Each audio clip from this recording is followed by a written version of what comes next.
Marnie. Marnie, can we go? Can we call the roll?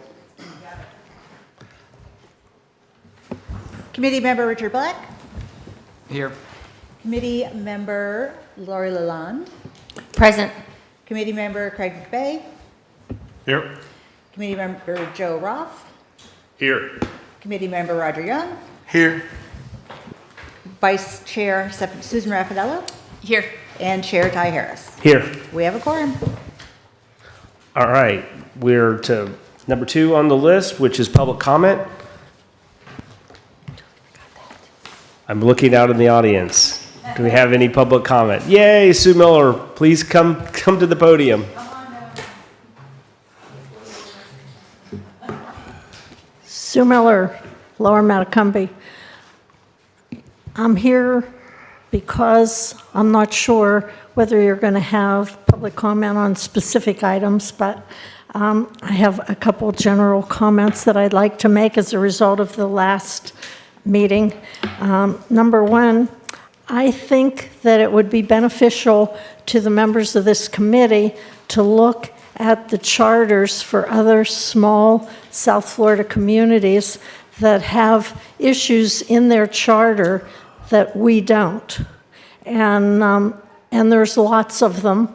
The difference between putting something in your regular regulations and having it in your charter means that all charter items and restrictions must be put there and removed there by a vote of the constituents in the village, so that it has to go on the ballot in order to change it.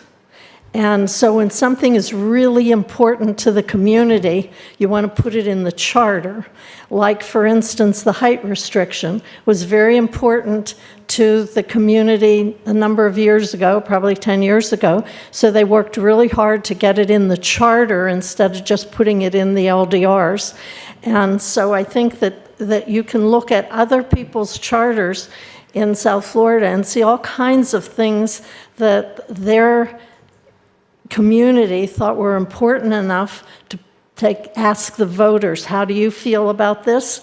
And I've looked at a number of charters in MuniCode and found some really interesting things in the charter. There were a few issues that instead of calling for a majority vote of the council, it required a supermajority or even sometimes a unanimous vote of the charter or of the council in order to approve significant changes or significant budget issues, that instead of approving a budget that increases the taxes by X number of dollars or X percentage, that it would require a supermajority, so you'd need 4 votes instead of 3 to approve certain items. And so I thought that was a really important thing, to not just address the things that, about the election and terms and et cetera. I thought that, there can be some really innovative things that your committee could be doing.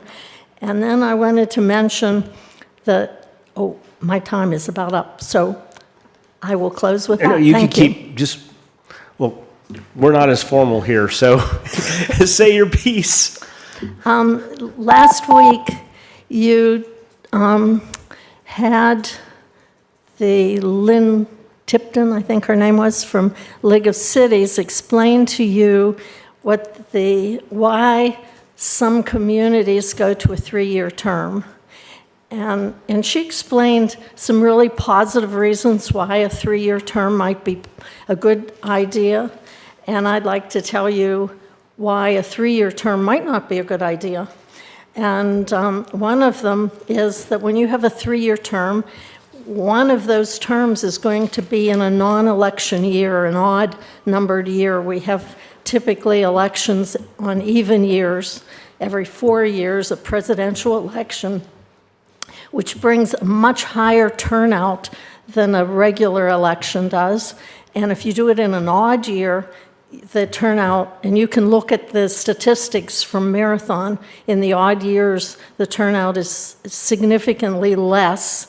And so if you have two people that are elected in a odd year, they're going to have a very small turnout compared to the ones that are elected in a regular election year. And so that's something to consider. That might be positive, fewer people. It might be negative, fewer people. You hope that you get as many people involved in an election as you can possibly have. But that's sort of more difficult in an odd year. And it costs money. The taxpayers have to pay for the election in an odd year and not in an even year. Thank you.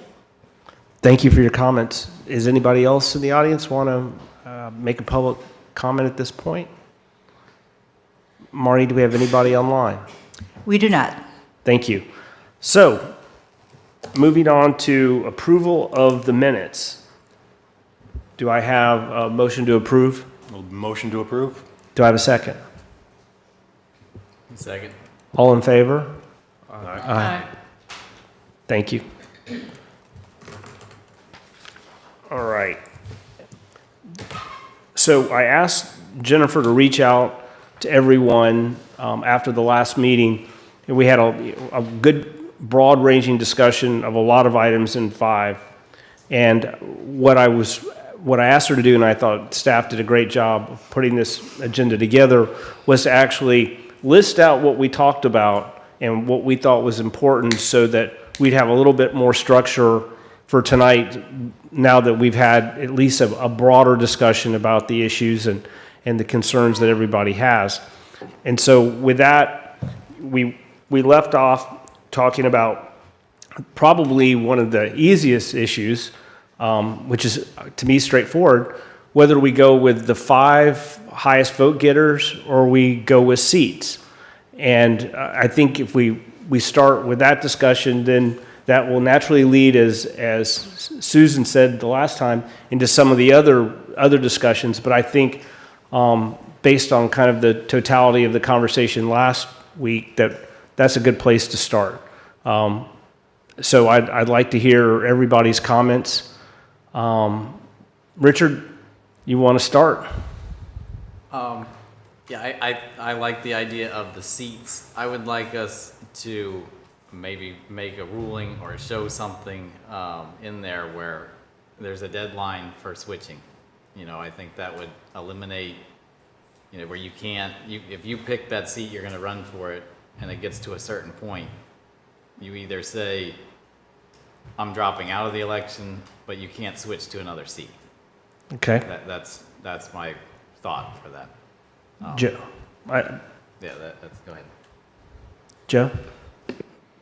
I guess I'm on. So, I was the one last week that kind of said seats don't make any sense, which I still don't really see it. They're not really tied to a district. They're not tied to any sort of, representation, and obviously, there's reasons for and against that.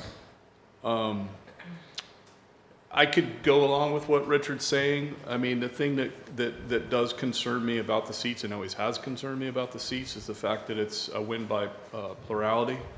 So conceivably, you could have somebody that wins 36% of the vote win the seat, and you could have 64% of the vote that people didn't vote for or didn't want, and or that 64% of the electorate voted for the other 2 people, and they're not in there.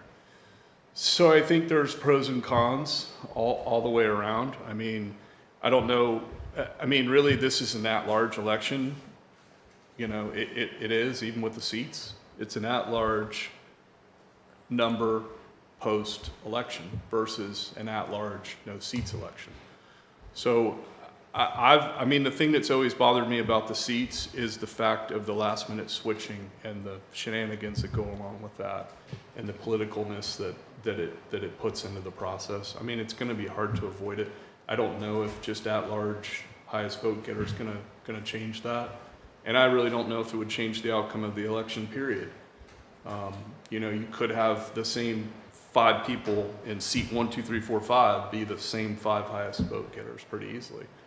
So I would prefer to maybe do something along the lines of what Richard's talking about, maybe have something where it just keeps people from flip-flopping back and forth from seat to seat. It just seems improper. Lori? I had conversations over the last week with numerous residents, and they all kind of said mostly the same thing, that they were not happy with the seat switching. So then I started thinking to myself, okay, what happens through the process? All right, you have to you pay to run and so forth, then somebody else comes along and runs again with you. Then you have to withdraw. So if you withdraw, then you change the seat, then you have to pay again or issue signatures again. So maybe the answer to that question is that once you withdraw from a race, you cannot reapply for another seat during that election term. Maybe that's our answer. Craig? I definitely agree with a number of the things you guys mentioned.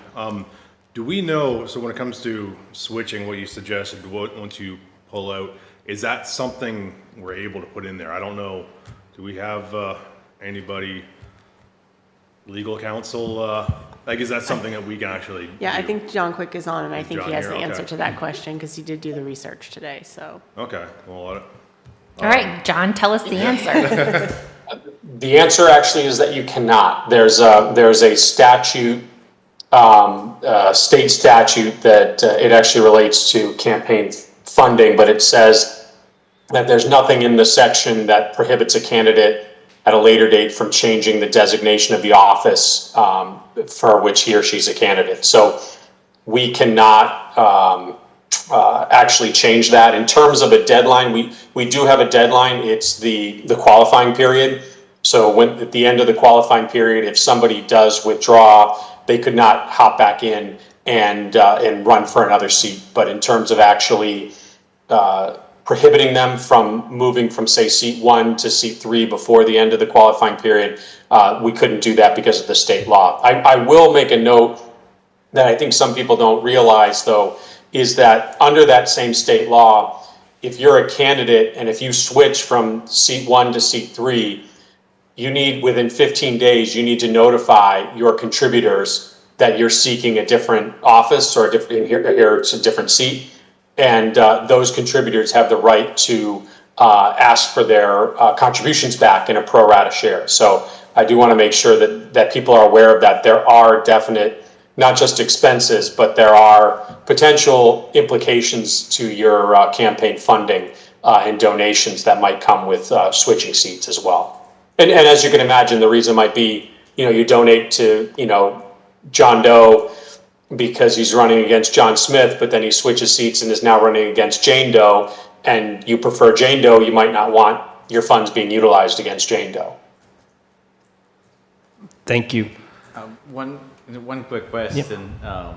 Is there does anybody know if there's a rule about how much fees you can charge for that? Like, so I'm saying if you enter in, it costs $500 to, I'm just throwing a number, but $500 to enter in on the bid. If you exited and wanted to re-enter, if you had like a $2,000 charge, or just throw some huge number on there for almost like a penalized for redrawing to go back. We are bound by state law to have a election qualifying fee that is 3% of what the council salary is for the year, so that's $12,000. So it's $360 is what we can charge, and then there's an election assessment fee that's 1%, so that is another $120. One thing I will say about switching seats, if you get petitions and you petition for seat 1 and then you decide to switch to seat 3, your petitions are no good. Now you have to pay because the petition period is over. So there is that as well. So that's really the only implication. But if they don't have to pay to change seats, other than the petition wise. Is it against the rule to pay again to change seats? Like, could you make that rule, or is that a state law? That's what I'm asking. Yeah, John, do you know?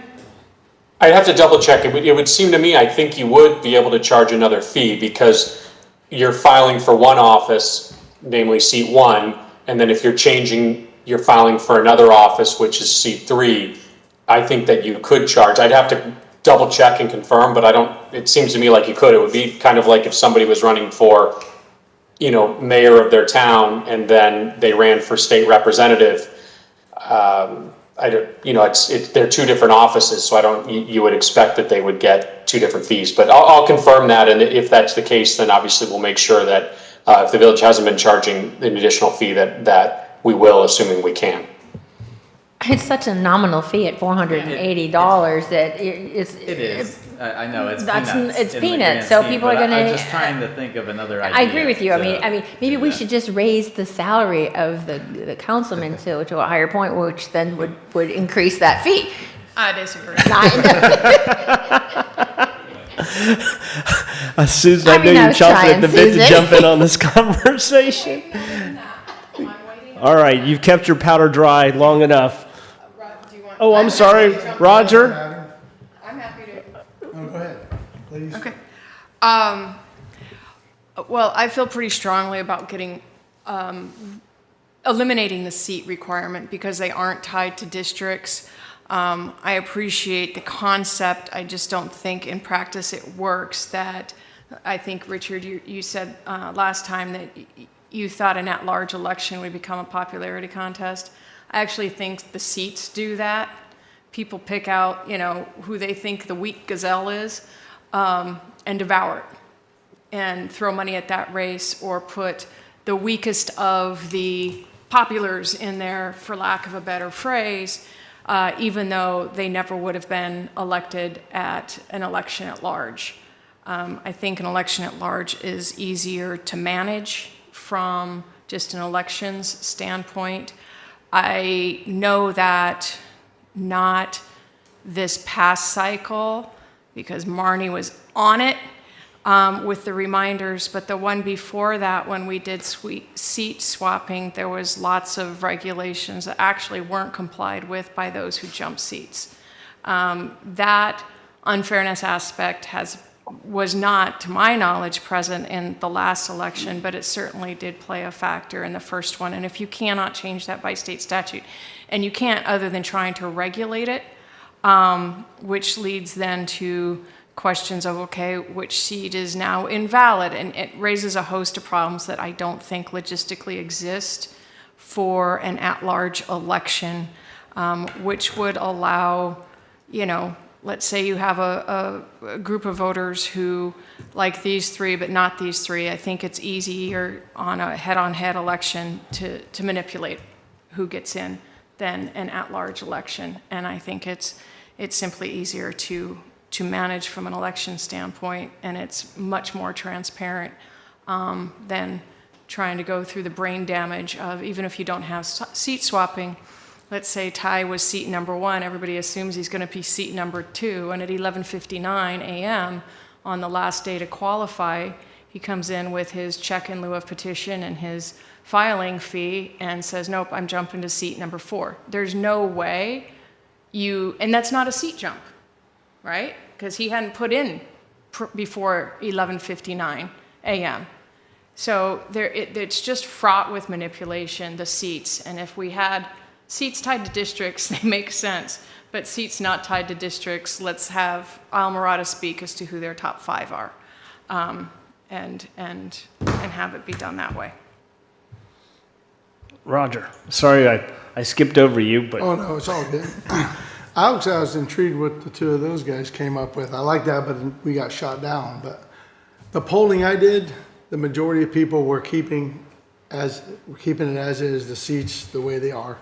They weren't worried about the jumping up. That's a new thing in the last, 2 election cycles. yeah, 2 elections. I mean, sometimes. It's a real trend. Sometimes it runs its course. The popular thing, there were a few people like that, but the majority was the keep it as is. So here, maybe John can tell me, but what is the benefit of having seats that have no district tied to them? There's no representation tied to that seat. Is there an advantage? What's the reason for it? I mean, the reason for it is it specifies the number of people on the council, and then it creates five, I was gonna say head-to-head matchups, but they might be head-to-head if you've got 3 people running. But it designates what the ballot is going to look like. So if you have seat 1 and 3 people file for seat 1, that's who you're gonna see on the ballot. You're gonna see person A, B, and C when you choose for that seat. So it's really just specifying the total number of council members we have, and then setting up the how the ballot will look in terms of head-to-head votes. Yeah, I mean- for me, I get all that. It would make a lot more sense to me if those seats were tied to districts. So we were trying not to disenfranchise a certain district, because I think that's what that's really meant for, is representation of certain districts. And that's where I kind of get bogged down in the whole thing, is that it's really meaningless, other than it appears to just be a tool. So. And a head-to-head election. But in a community that has expressed desires not to have, negative campaigns against individuals, the chamber goes out of its way not to pit people head-to-head or allow, anything that would be even bordering, my opponent versus me as opposed to issues. Which is one of the largest watched debates. It's not really a debate, it's a forum, and it doesn't even say it is a debate. So you've got head-to-head elections with no forum for a debate. And that makes no sense to me. If you want to have head-to-head elections, we need to give them a debate, and we need to be ready for what that brings. Because that's just, yes, the last 2 election cycles with the seat jumping, but that's now a thing. People never thought of it before. They're never not going to think about it now. People will pick who they want to run against, for better or for worse. I think it's for worse, and I think it leads to less civil discourse and a distraction during the campaign. All right, so I'm going to add a little context to this. Our Lynn Tipton did a little brief analysis. Oh, well, then instead of me reading this, Lynn, can you hear us? Oh, you're behind me. Would you go over the Fernandina Beach, Indian Harbor Beach, Marathon, Neptune Beach, and I think you had one more in there, but maybe that was it. These are all communities of similar size to us. And so in the hope of not trying to reinvent a wheel, Lynn was kind enough to do a brief analysis on some of these issues. And I would like Lynn to tell us her findings on, do we take the at-large? Do these other communities do the 5 highest vote getters? What does your research look like? And I'll give you the floor. Thank you, Lynn. Thank you, Mr. Chairman. Just double checking on my sound. Is it okay? Yep. Yes. Great. I apologize again for the sound at your previous meeting, so that's why I'm double checking. So these particular cities were as close to island cities as I could get, with Marathon being in the mix. Let me start just alphabetically. Fernandina Beach does 4-year terms. They are all at large. They are numbered 1 through 5 and staggered 3 seats up, 2 seats up. Their charter was most recently updated in 2018. Their mayor is designated by the highest vote getter in the year that seat is up. If that mayor then serves a full 4 years and chooses to run for re-election, they do have term limits. And so once those 2 4-year terms are done, the mayor would be the next highest vote getter when the seats are up, whether it is 3 or 2. So that's Fernandina Beach. Indian Harbor Beach in Brevard is a barrier island city, similar population. These are all 4 council manager forms of government, or commission manager, depending on the terminology. In Indian Harbor Beach, they have 3-year terms. They are all at large. They are staggered 2 seats, then 3 for their election cycles. Their mayor is chosen annually from amongst the council by nomination at their organizational meeting every year. So again, mayor is a 1-year term. They have the ability to designate a vice mayor. It is not mandatory, but that is how they do it. And these cities, the 2 I've mentioned, number their seats 1, 2, 3, 4, 5. The third, Marathon, your neighbor, 3-year terms, staggered 3-2. Mayor and vice mayor also selected at the organizational meeting each year.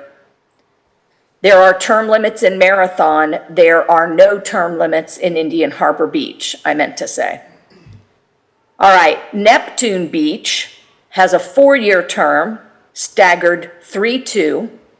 They are all at large, and the mayor is chosen from within at the organizational meeting each year. The only real difference in the 4 most comparable cities to Isla Mirada, based on population and being barrier islands then, was selecting the mayor through highest vote getting in Fernandina Beach. And all of these are at large in terms of how they're designated. All of them are staggered. So there's your commonalities. 3 out of the 4 have term limits, with 1 of them not having term limits. Mr. Chairman, I'd be glad to answer any questions, but I thought that was the quickest summary I could give of your most comparable by population and geography. Thank you very much for that input. So I have a slightly different take on the seats versus the 5 highest vote getters. It's similar to what we've already heard, but as much as I don't like some of the manipulations that happen with the system we have now, I don't like the idea of going to the 5 highest vote getters, and I'll explain why. The first, I'm still of the opinion that I want to see candidate A and candidate B basically tell me why one has a better plan for Isla Mirada than the other. In a popularity contest, you can essentially hide, and you talk about whether or not you're going to have a block or not have a block. I think if you're running with the 5 highest vote getters, you're more inclined to have a block if you don't have people explaining why their idea is different than your opponent's idea. Would I like to see more candidate forums where people get to express as we get closer to the election and they kind of start defining their positions sharper? Would I like to see more of those candidate forums? Absolutely. But given the choice and based on what other cities of comparable size that are on barrier islands are doing, I think that the seats, even though they're not perfect, is still the best route. And I'm glad everybody's had comments. I would ask that we basically, make a decision tonight, at least so we get one recommendation done on whether we want to go with the 5 highest vote getters or whether we want to stick with the seats in some way, shape, or form. And I would love to hear a motion for purposes of further discussion. Well, I guess I have a question for Lynn. Because Marathon, we know, is the 5 highest seat getters, but it still says seats at large. So I'm not sure that all of these do follow what you just indicated, which were head-to-head. So, Lynn, can you fill us in more on what the seats at large, how they're elected, a head-to-head runoff or a 5 top vote getter? Sorry about that. Fernandina Beach, the highest vote getter issue is solely for the issue of mayor, whether it's in a 2-seat or a 3-seat cycle, but they are running people per seat, not of the 3 that, for example, that ran in a particular cycle, the highest vote getter would be the mayor. Unless they had a tie, I would not assume they'd have a need for runoff. And I'm not sure that their charters spoke to runoff. It might have been ordinances, and I would have needed to dig a little deeper.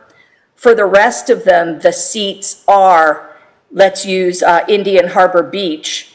They're putting candidates up against one another with simply majority win and a runoff if necessary if no person receives a majority.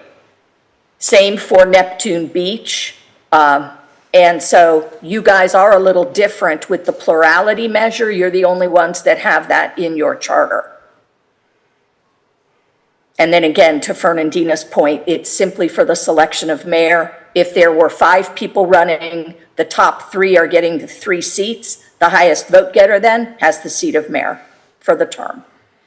So to clarify, so Marathon though is the 5 highest vote getters, where it appears that the other ones, it's seat versus candidate for each seat, except Right. for in Fernandina, where the mayor is selected by the highest number of votes. And that person doesn't make becomes the any mayor sense. rather than chosen by the rest of the council. Right, but that it doesn't make a lot of sense in a head-to-head runoff. They could be just happen to be the highest vote getter because everybody really didn't like the opponent of that particular person. And the other thing then it got raised, I think, for the first time, which I hadn't thought about until right now, is the plurality issue. Because we've seen a lot of games with that as well, with people putting in to make it look like a 4-person race, withdrawing at the last minute, and or having, you know, what was it, one year we had 5 candidates for election, and you know that greatly dilutes one's vote and likelihood that the person that actually gets it would have been voted in by a majority if it was head to head. Well, I know it helped Henry out in one election. He won by 5 votes or 9 votes or something, and that was I remember that election where there were multiple candidates. I think there may have been 4 or 5.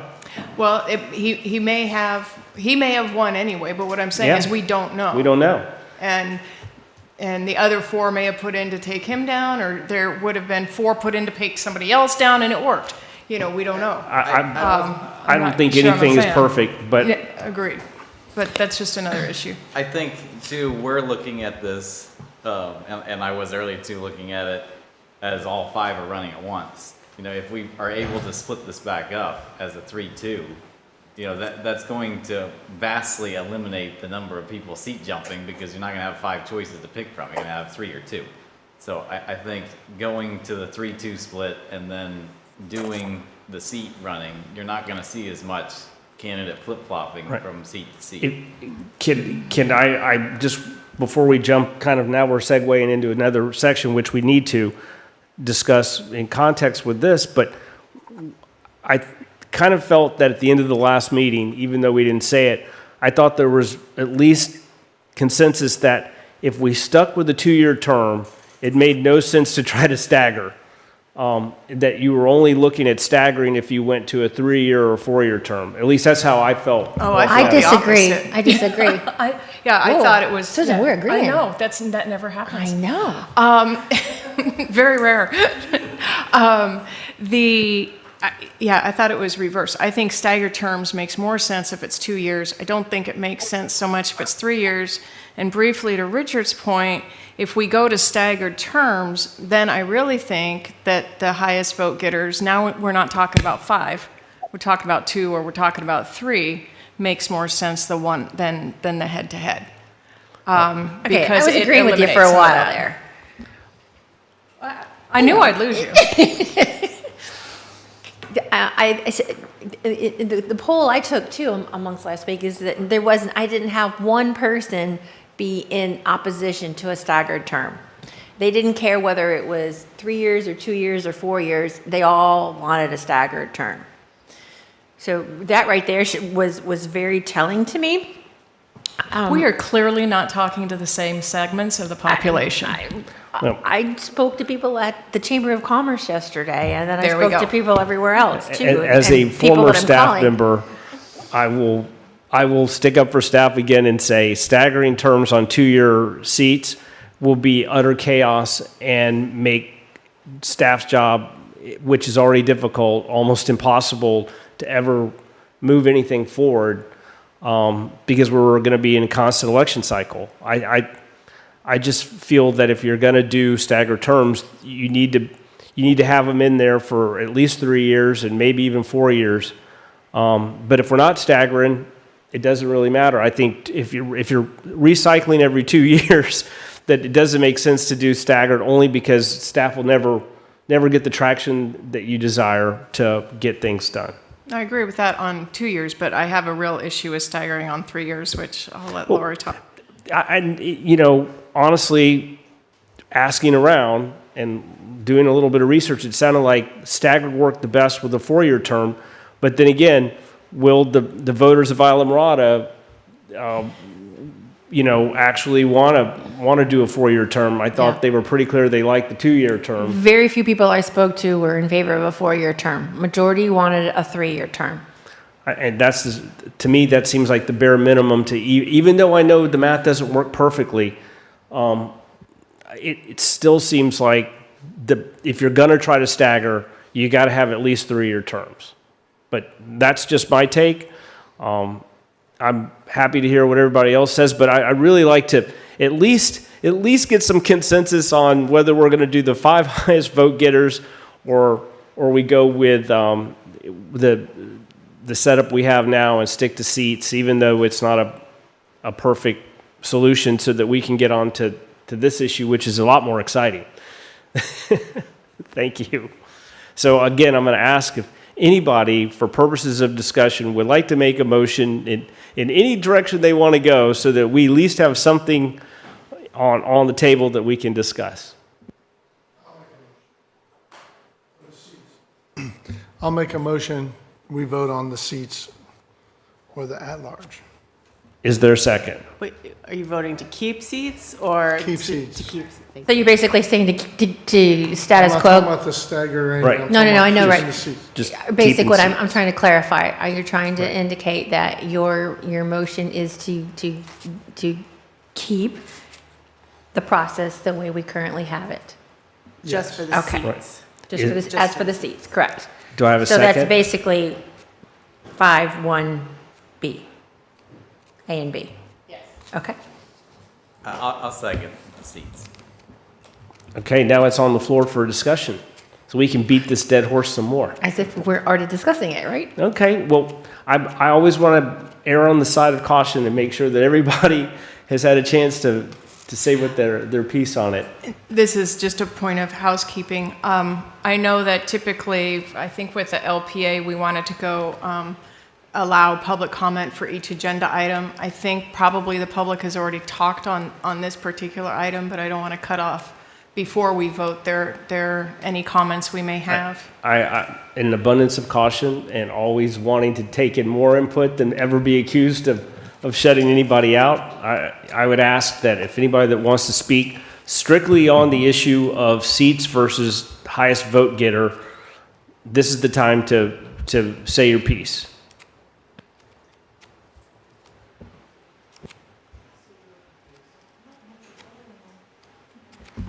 Can you repeat the motion? So the motion on the floor basically is to keep the system we have now, where, you know, versus taking the 5 highest vote getters, it's still seat 1, 2, 3, 4, 5, just like we have it now, and not changing that. So basically, no change. Yes, it's a motion to recommend no change on the seats allocations and election on those seats 1 through 5. Yes. So if there's no other discussion, Marnie, can you call the roll? Committee member Roger Young, Yes. committee member Richard Black, Yes. committee member Craig McBay, Yes.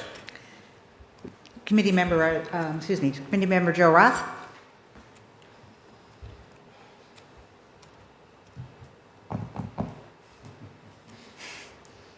Do we need to get the Jeopardy? I'll say yes. okay, Vice Chair Susan Raffanello, No. and Chair Talia Harris. Lori, we missed Lori. Oh, did I? I'm so sorry. It's okay. The answer's yes. Thank you. Sorry about that. And yes for me as well. Thank you. Motion passes 6-1. Thank you.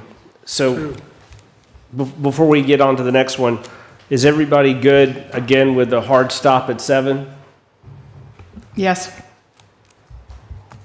Okay, so 7 o'clock, we're out of here.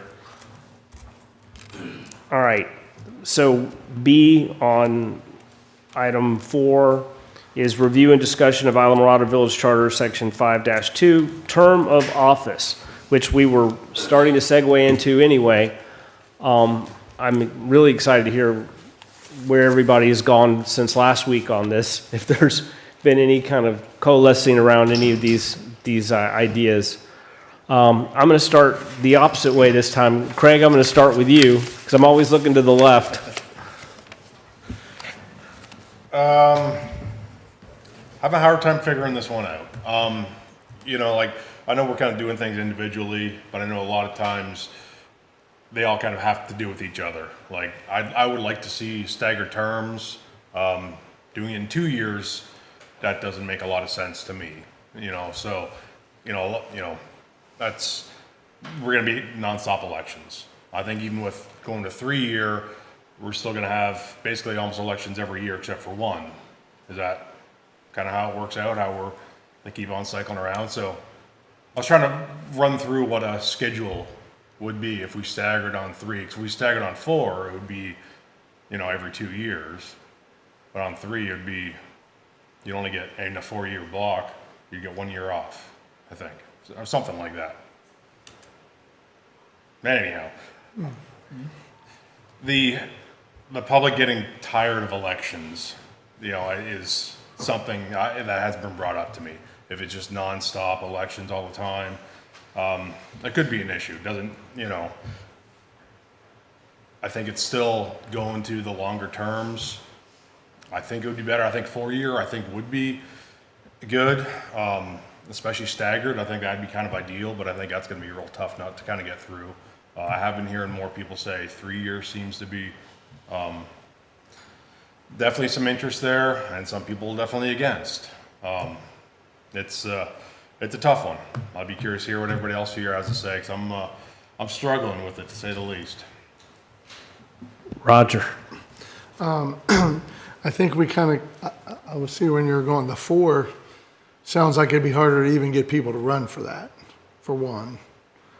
And the 3 makes sense, because I didn't think about the staff change in dealing with all that, because they do have to bring everybody new on board, and you had quite the event a couple of years ago dealing with all that.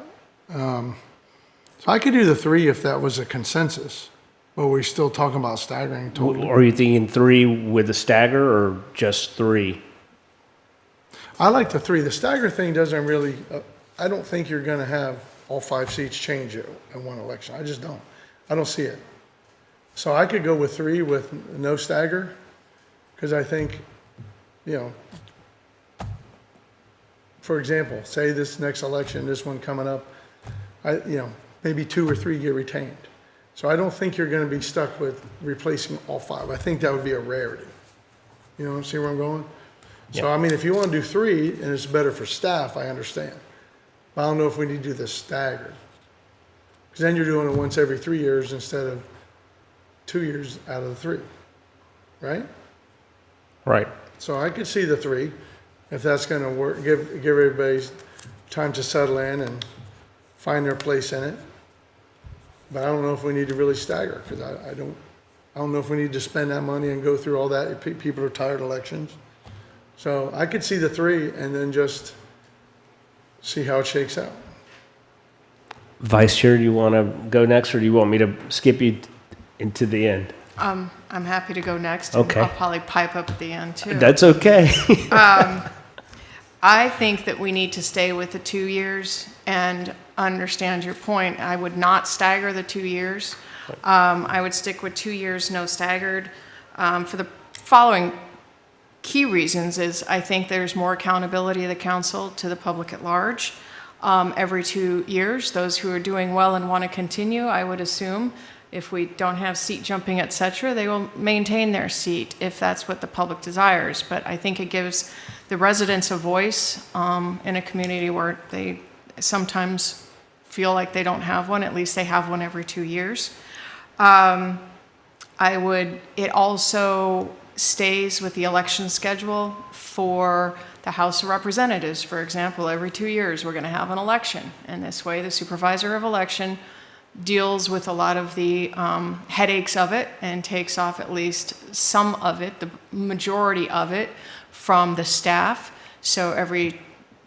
Instead of having every other election having to be run completely by Islamorada staff at Islamorada taxpayer expense, we stick with 2 years. It's worked for the House of Representatives. I know I said that last time, for 250 years, and I think it works best for Islamorada to stay with that for the reasons of election costs, election schedule with the nation, assistance with the staff, and for the same reasons, I don't think we should stagger the 2 years, because then we're having a constant election cycle with double every other one on staff to cost and staff to do. So that's my 2 cents of 2 years and no staggered. Lori?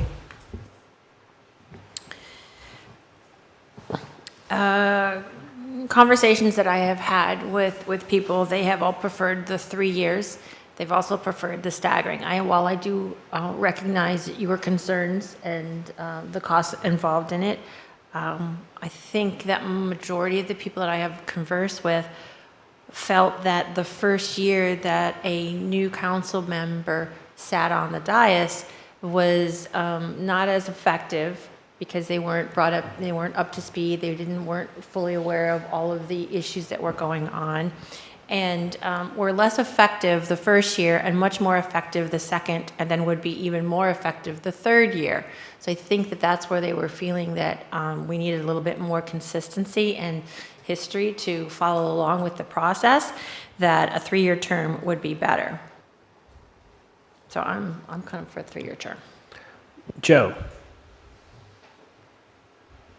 So for me, I'm leaning towards longer terms, and I think you could make a real compelling argument for staggering 4-year terms. I would compromise at 3. I just feel that, look, if you're coming in here and you're green, you're going to take a year to learn whatever you got to learn at least, and then you're going to turn around and be campaigning. And I guess. Well, Ron's not here right now, but Ron did it for how long he was in the House, and him and everybody else I've talked to that was in the House of Representatives, same thing. You're there, you barely get your feet wet, and you're running for election again. So, I mean, to me, it kind of goes towards what is the quality of the individual that we're getting. If we're putting him in a seat, they've got a tremendous hill to climb with learning what they should learn and knowing what they should know to sit here and make these decisions. And then we're going to turn around and put them in a position where they've got to run for that seat again. There's no time for them to really get in there and get a quality person. I mean, and what does it cost? I asked the question, there's no answer. What's the average cost to put somebody in these seats? And I Googled. And I looked everywhere for it. There is no definitive answer on what the cost is to actually put somebody in that seat. Now, you can look and see if they go and they take these courses and they do things through League of Cities and they do this and that and the other, what that stuff costs. But, I mean, what does it cost in time to get them up to speed? What does it cost in materials? What does it cost? What is that number? And if we're just getting rid of them in 2 years, I mean, now we're making that investment again. I just feel that if you give somebody a little bit more time, maybe we'll develop more quality representation instead of just somebody that's coming and going and is a deer in the headlights the first year they're here anyway, for the most part. And as far as staggered goes, I've had a lot of people tell me that they're interested in staggered. And me personally, I feel that staggered makes more sense. Richard?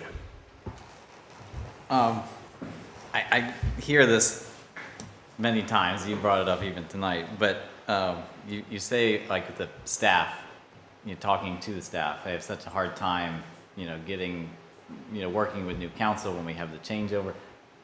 What exactly is the challenge when a new person is elected?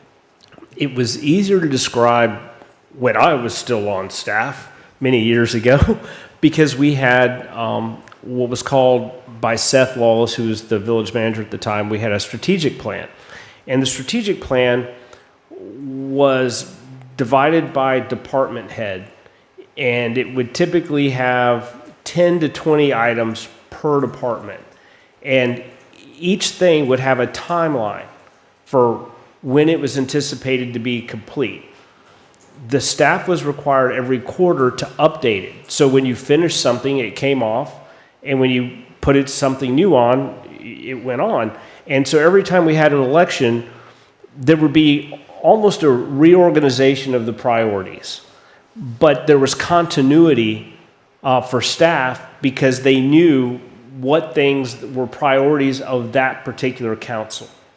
For instance, you won't remember this, some of you will, but when I came in, there was on our long-term planning horizon, we had the Historic Arts District, and we also had the Islamorada Fishing Village, which were supposed to be two projects where there was some kind of branding and identification of boundaries to create, a unique experience in what we call downtown Islamorada, and also where Casamar is connecting to Old Taft in that area.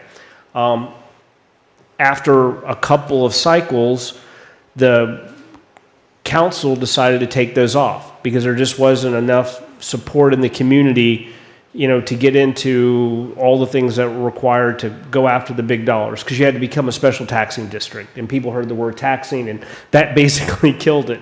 But because those items were still on there, and they just got lowered in priority to the point that the last council that I was serving said, just go ahead and take them off, because we're probably not going to ever get to them. There was that continuity. That strategic plan no longer exists. It stopped when Seth left.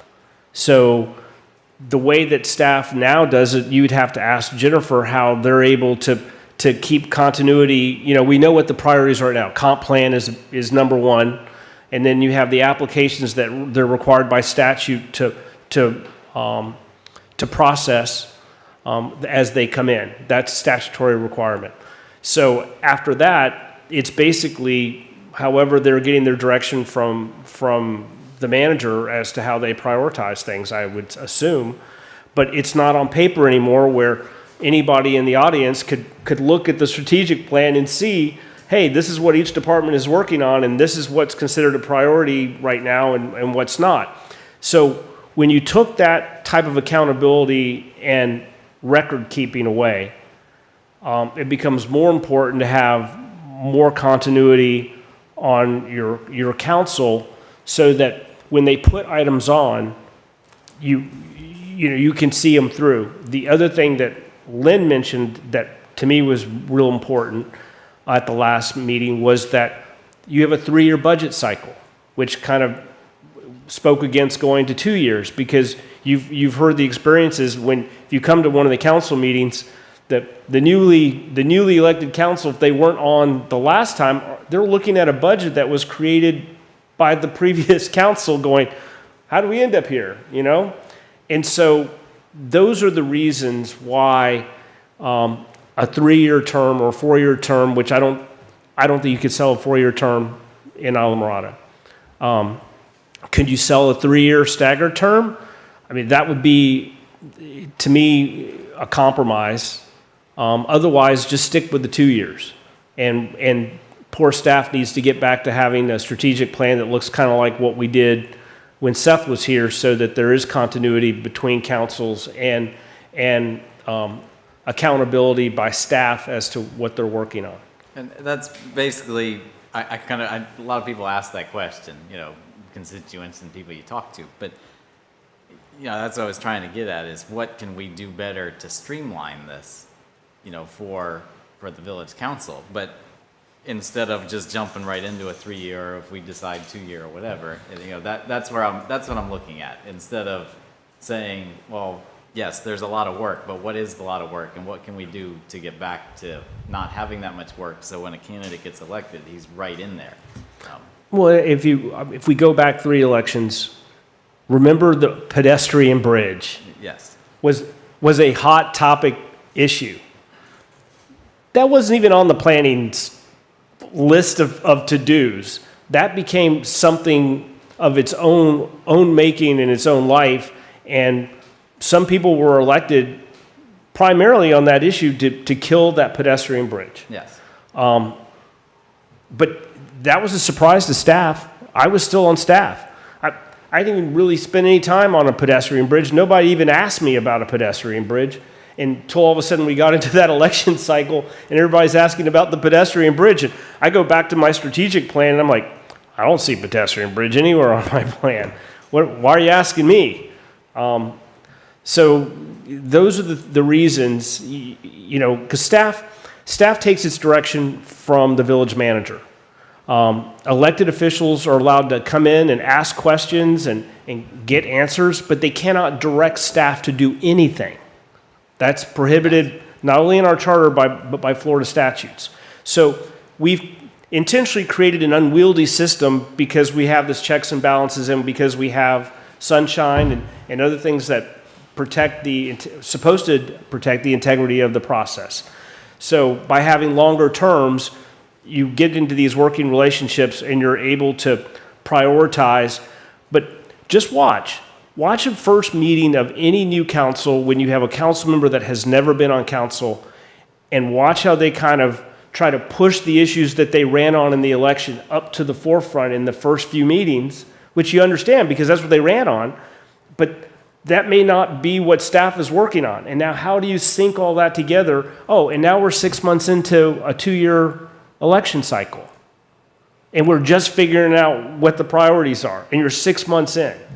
I mean, Jennifer could probably speak to it better than I can, but that's what I kind of see. And that's why I think of a 3-year, if you could sell a 3-year term, it may not be perfect, but it's kind of the compromise between the 2-year, but also making sure they're responsible for the budget they produced, and also hopefully getting back to having a strategic plan that looks kind of like what I had when I started in 2018.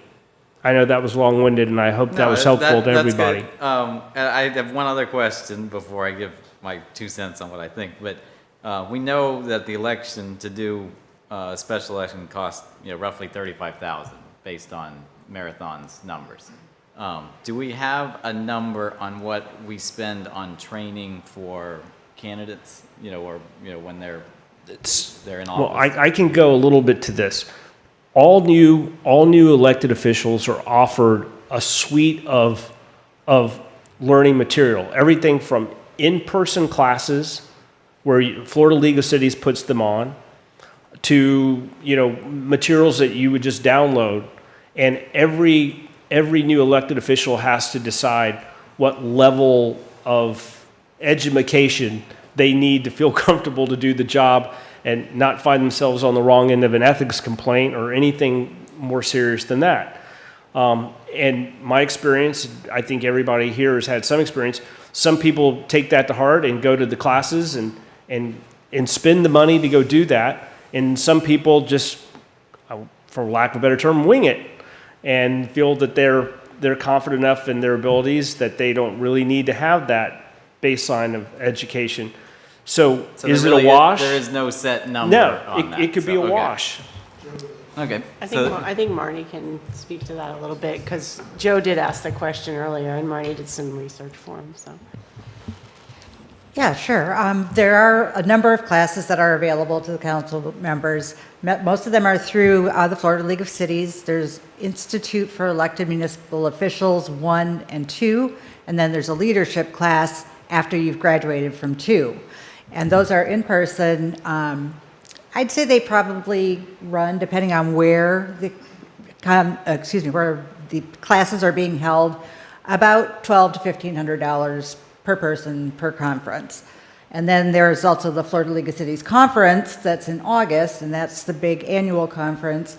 I'd say, you know, it's usually in a nicer place and it's a longer stay, so it's closer to 1,500 to 1,800. Okay. And council members just get to decide whether they want to go or not. The only thing that's mandatory for them is the 4-hour ethics class every year, and that they can do at Florida League of Cities Conference. We could also sometimes have Florida League of Cities, they'll do like a free online training, and then if none of that works out for someone and they still need training, there's a course from the Florida Institute of Government that's $80 that they have to have. And those expenses are covered by the village, correct? Correct. So, I mean, I see, as far as picking 2, 3, or 4 years, you know, 2 years, yes, we avoid the cost of the election, and we probably have a higher voter turnout, but 4 year, I don't think will go.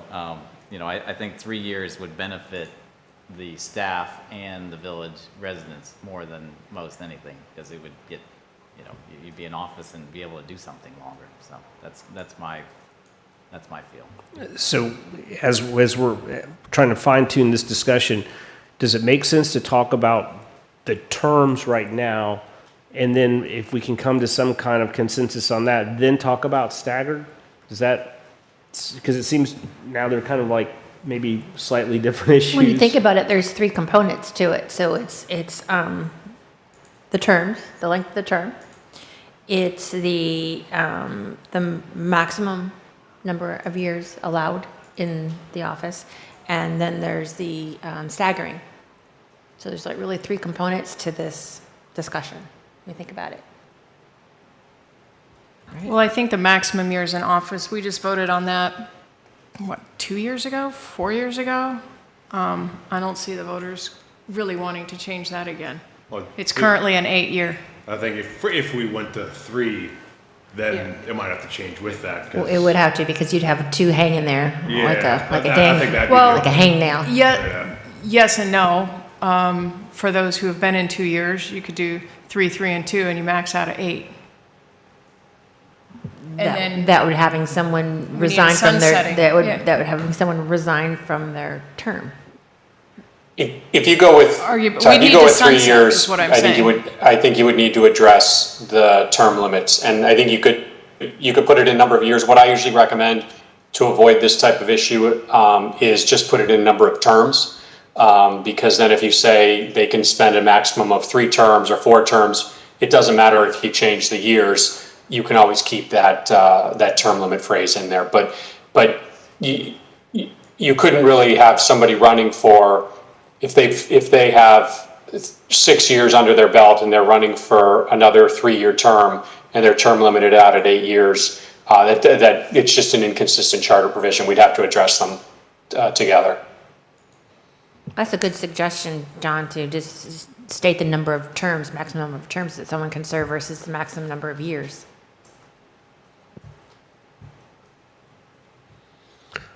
Craig, what are your thoughts on this? We started with you. Did any of this discussion start forming some kind of opinions in your mind? It sounds like a lot of residents that people are talking to are interested in 3.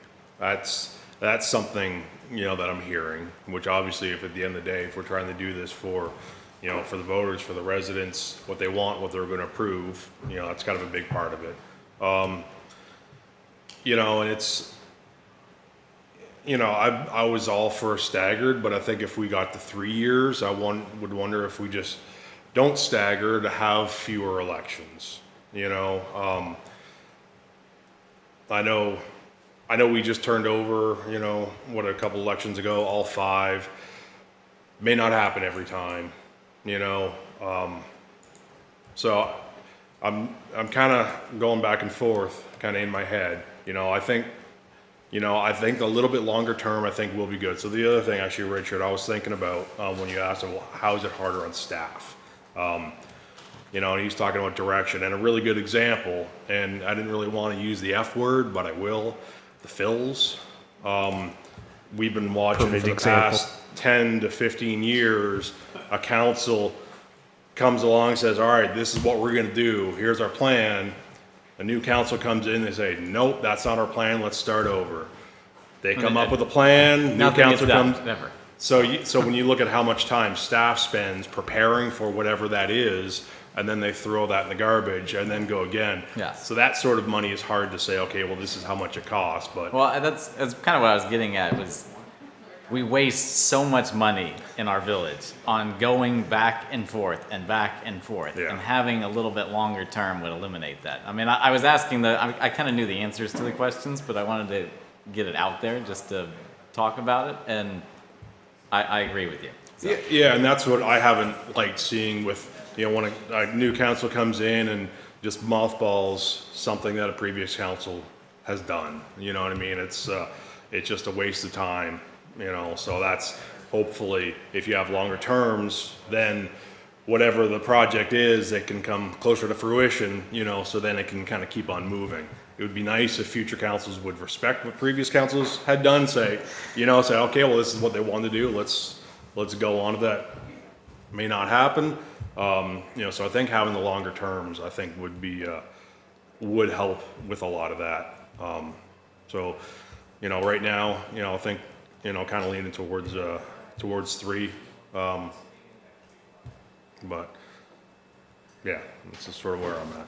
Susan, I know you had. Yeah, I had a question stemming from Craig's comment, and I know last meeting it came up again, and I meant to research this myself and then forgot to do so. I think there's only been one time that you had an all-new 5-person council come in the history of Almirada. Am I correct on that? Does anybody know? Well, yeah. Yeah, fair point. I don't know the answer because I Okay. haven't had time to research it, but I can certainly get that answer for you. I mean, it's not, I think collectively the knowledge here would probably provide the answer, but I think it was only the one time. So I'm not as concerned about, like Craig is, I'm not as concerned about having an all-new wave come in because that just is not historically what occurs. Well, Roger? you did have several times where you had 4 turnover. Right. So, I mean, And I go back to thinking that that's, the residents who have spoken there. And that's not necessarily a bad thing. I mean, I still, having been on that side, think that 3-year terms may not be perfect, but I like the idea of the symmetry with the budget, and I definitely like it from purposes of staff trying to effectuate the policies that change with each new council. And if you were to think about how much money we've spent on Phil's studies and engineering reports, it pales in comparison to what it would cost if we decided to go with staggered to have an election on an off-year cycle. I remember seeing some of those bills, and my jaw dropped and thought maybe I should be an engineer because those studies were expensive. One thing about the symmetry of budget, because it's been running through my head, there's only 1 year that the current council would be responsible for their own budget. So the first year, they're still working with the prior council's budget. The second year, they're responsible for their own. But then the third year, they've made the budget, but they're not responsible for it. So that's why I'm not as swayed by the symmetry of the budget argument, while I understand it, as perhaps others on the dais are. Well, and I also go back to the work that Lynn did, putting together what do other communities do that are our size, and 3 years seem to be the sweet spot with these other municipalities. So, I mean, if we want to keep talking about it, that would be great. My feeling would be 3 years, and then we discuss whether staggered makes any sense at all. But again, I'm going to always champion staff and that 3 years to me seems to be maybe the sweet spot. I don't know if the voters will go for it, but I know they won't go for 4. I heard 2 and I heard 3, maybe, but I never heard anybody jump on board for 4. Well, Ty, I want to correct you because it's actually a split. It's a 4, 3, 3, and 4. So we had 2 for 4 years and 2 for 3 years. Thank you. It's only a sample of 4. Listen, don't ask me to do math. Ask Jennifer. The first I'll thing tell you, I correct her a lot too. Yeah. Like, well, yeah, Look, I told Jennifer when I first met Jennifer, I'm dyslexic and I can't do math, so don't ever listen to any of my math numbers.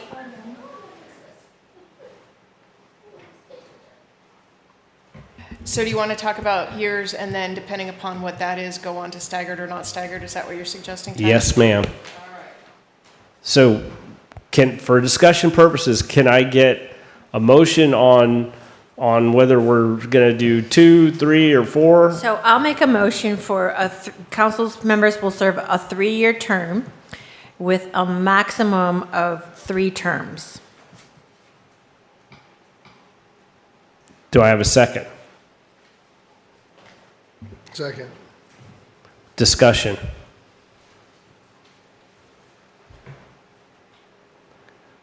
Susan, you know I'm always going to look to my left. I've said my piece. But lawyers get paid by the word. Do you want so I know that. to see if there's any public comment? This is a volunteer position. It's Yes. not like I'm on my hourly That rate is right that now. is true. Thanks, Jennifer, for reminding me that. Absolutely, let's take public comment on the terms. So anybody in the public that wants to speak to the terms 2, 3, or 4, I think that's kind of the realm of where we're at. We'd love to hear from you. Yay, Sue.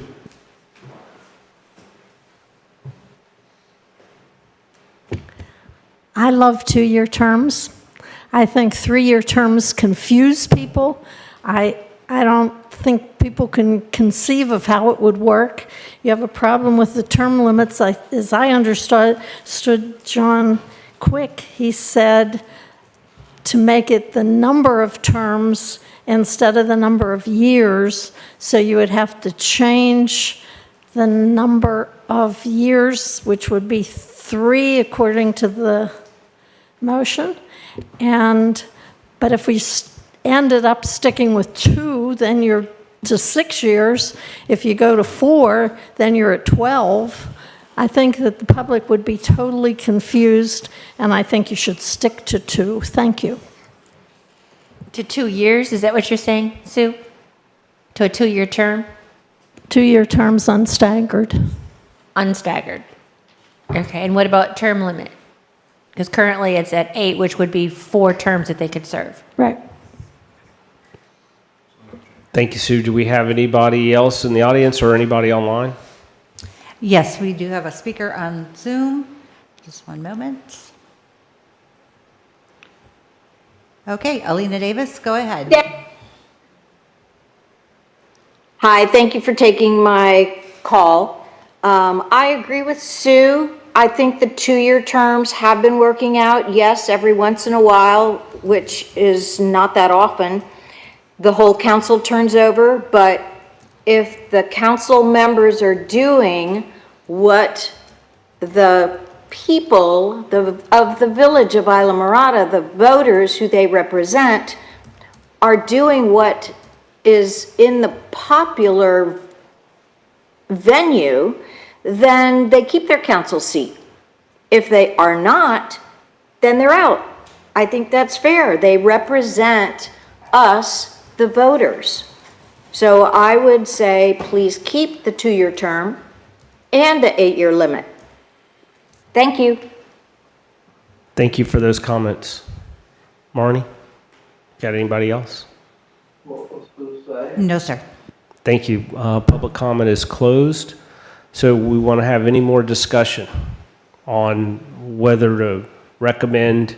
And remember, this is a recommendation. This is going to get to council and they could just take it and ball it up and say, thank you for your Wednesday night.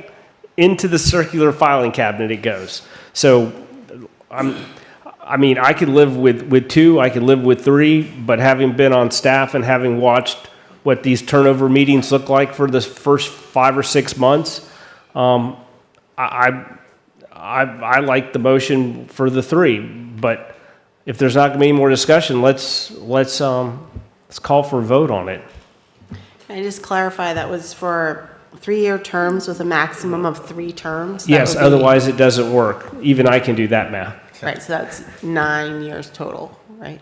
Right, you would go from No, it's 3 terms. 3 terms. Right, So it's Don't 2, say 2, and 3? years. They're done. right. Okay. Okay. So, Because quite frankly, the council could go along and say, oh, yeah, we don't want to do 3-year terms, we'll go to 2-year terms, but we do like the idea of 3 terms, Okay. right? You follow? Like, I do follow. well, I guess that was what I was kind of wondering is, I know we talked at some of the first meetings about whether or not we group some of these together, because, you know, you don't want one thing to fail, but other stuff to go with it. But for something like this, I would think you would want. It's got to be separate. It's got to, it's, Yeah, well, no, well, I think you but want it's that together in the paragraph that we're talking about. Go together. So it's going to go No, together. yeah, your motion, it all has to go together or else the math doesn't work. Correct. Yeah, 'cause if- I would say the motion was all put together, and if council goes for this, I would draft it all as one single ballot question. So both of these would be voted either up or down, together. Thank you. So we've got a motion on the table and a second. Marnie, can we call the roll? Committee Member Lori Lalonde, Why, yes. Committee Member Roger Young, Yes. Committee Member Richard Black, Yes. Committee Member Craig McVeigh, yes. Committee Member Joe Roth, Yes. Vice Chair Susan Raffaello, No. and Chair Ty Harris. Yes. That motion passes 6-1.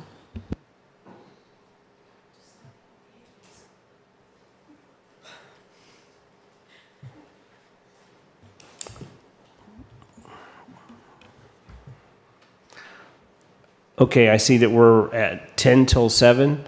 I don't know that we want to necessarily start the next item with only 10 minutes before a hard Talk about staggered or stop. no staggered? Yeah, I think we can cover that. And I then think we I can In 10 cover that minutes? in 10 minutes. And I I think we- also want to know if we can talk about the proposed schedule that I provided in your packet so that you can have some dates in the future instead of planning your Okay. next date So at the end of each meeting. Let's see if we can cover staggered, and then we'll get to the dates. I know we've already had a lot of discussion on staggered, and just to kind of summarize, the question was, if you're going to do 3-year terms, do you really need to have staggered? That's kind of how I understood everybody speaking.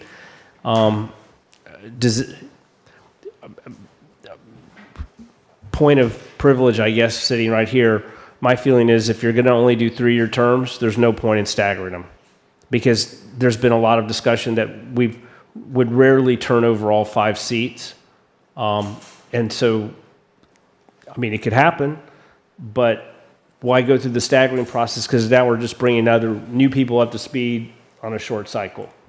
Also, how you would implement it, because we have 5 seats, 3 years. Is it every year there's going to be an election, every year, 18 months, which is even more untenable as far as getting the voter turnout? I agree, but adding those, Could I get Comments to it. could I get a motion that we're going to recommend it as is, not staggering it, and a second if possible? I would move not to stagger. I second. Thank you. We have a motion and a second. Is there any further discussion on the floor? Marnie, could you please call the roll? Well, we wouldn't have a discussion on the council here, or on the board here, or the committee. I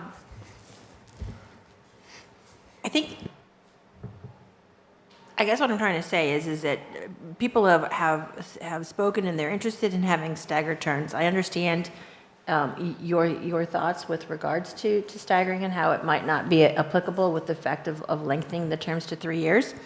But then we run into the situation that if the voters vote down this option for a 3-year term, and we don't have an option for staggered, then we're in a quandary too.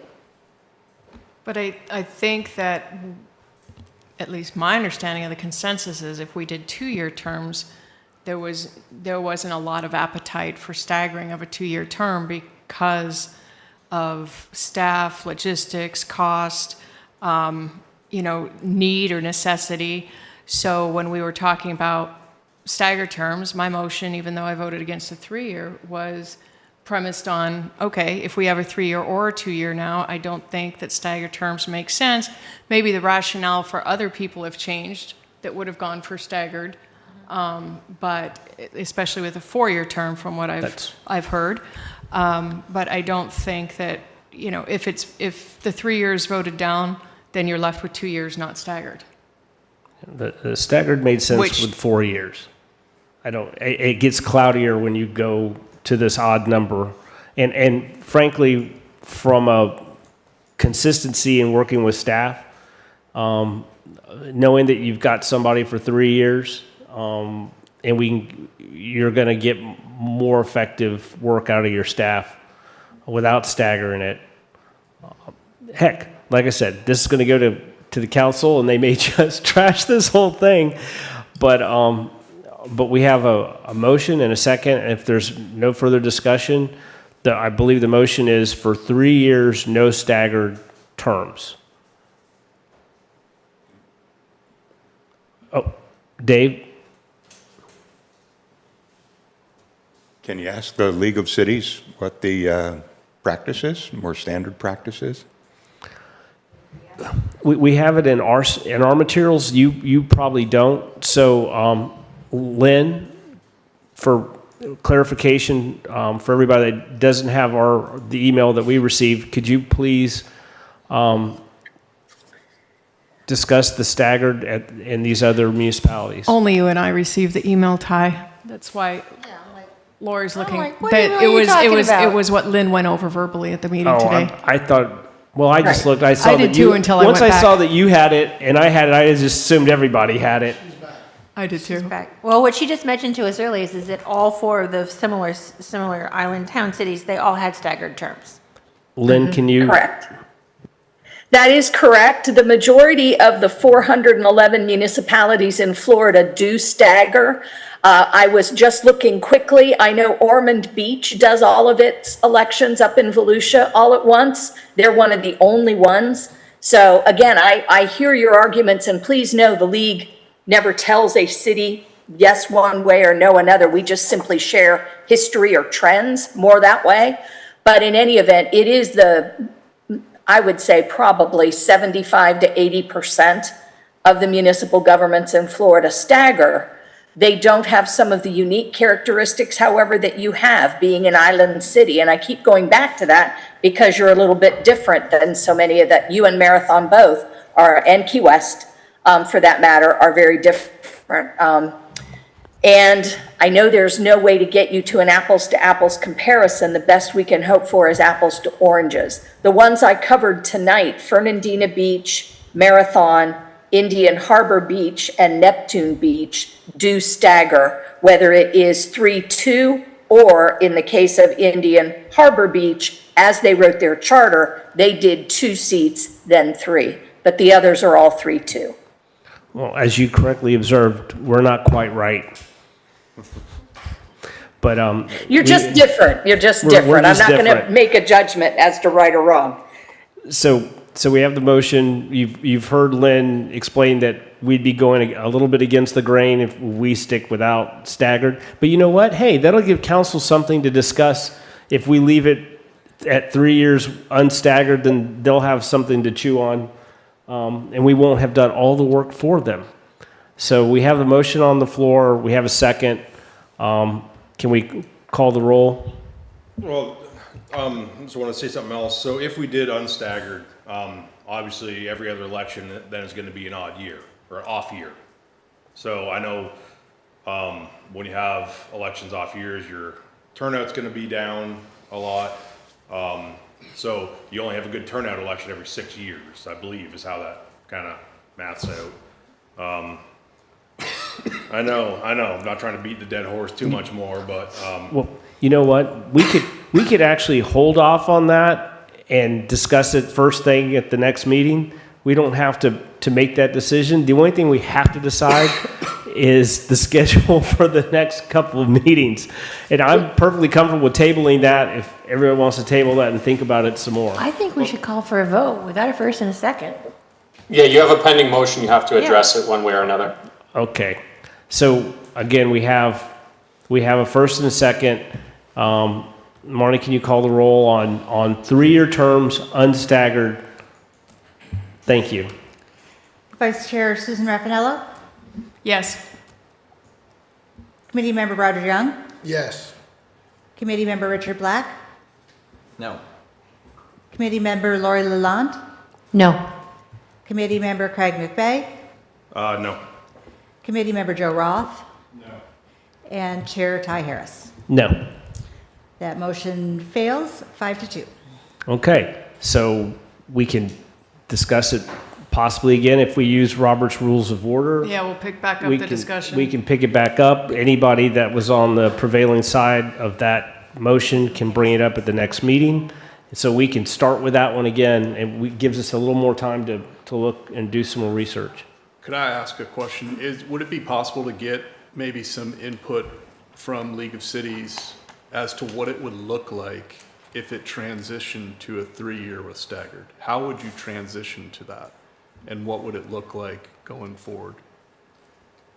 I'd Would be it be- glad to pull from some cities that have done that. It'll take me probably longer than a week to hear back from some of the clerks. Please know I'm not an attorney and don't mean to present anything in a legal language. I would, of course, share that with your attorney and he could address any legal aspects of it. But we have had cities that have changed their terms and the way they stagger, and so that material on the transition schedule, and whether you build it into charter plus ordinance type of deal, let me do some digging, and I will be glad to report back on that. And I think I can address it. transition's It's fairly, important. fairly simple, straightforward, honestly. It would be, so it wouldn't apply in the 2026 election, obviously, it would have to pass. So you would say, you'd pick 3 seats. For us, it doesn't really matter because the seats are, anybody can run for any of them. So say, beginning in the 2028 election, seats 1 through 3 will be elected for 3-year terms.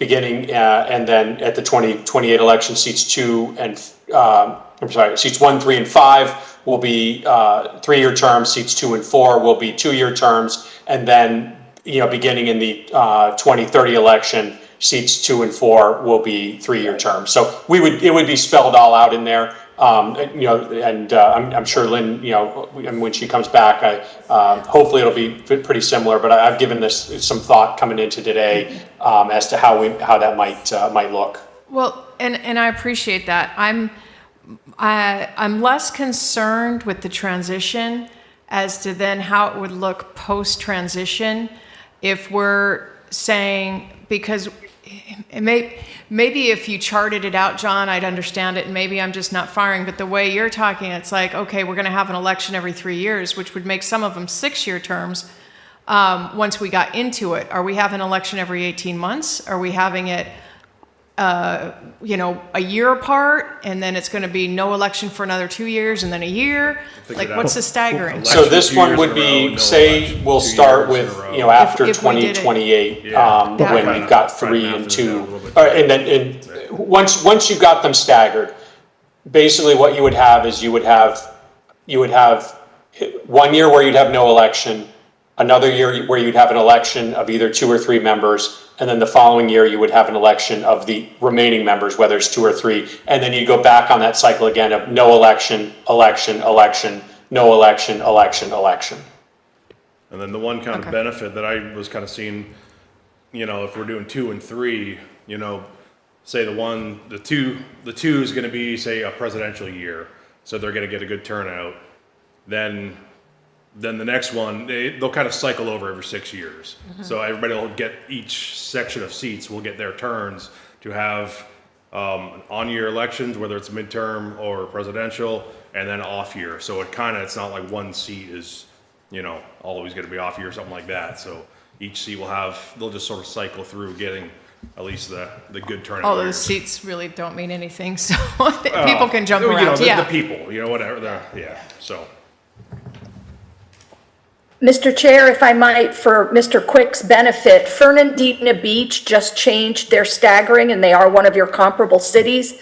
And they're in the Muni Code library. I will say that the way they spelled theirs out was extremely clear. It might be a good one for your next meeting, for everybody to be able to see the chart.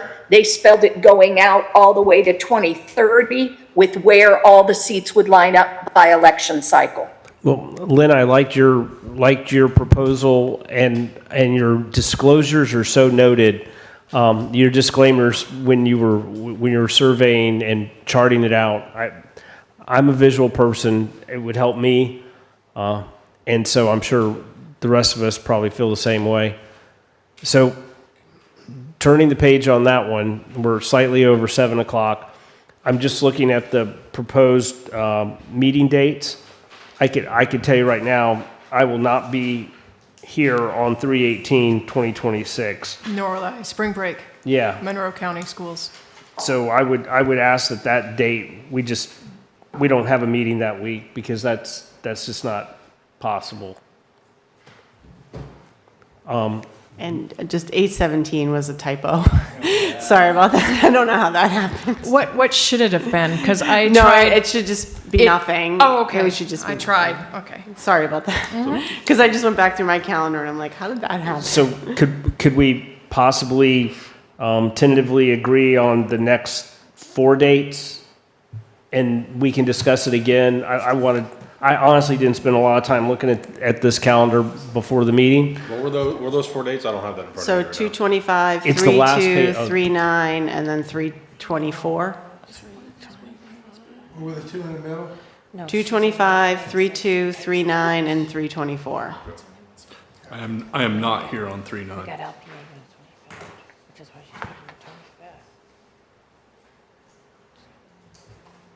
Well, if we can agree that the next meeting is on the 25th, then that gives everybody a chance to go back and look at their schedule and see if we can come up with some dates that work for everybody. And if we review that, would we be okay to do 2 meetings in a week? Like, could we? I'm not against doing that if we need to catch up on time, and because we have a hard deadline for when this committee sunsets, so we still have some work to do. I know that.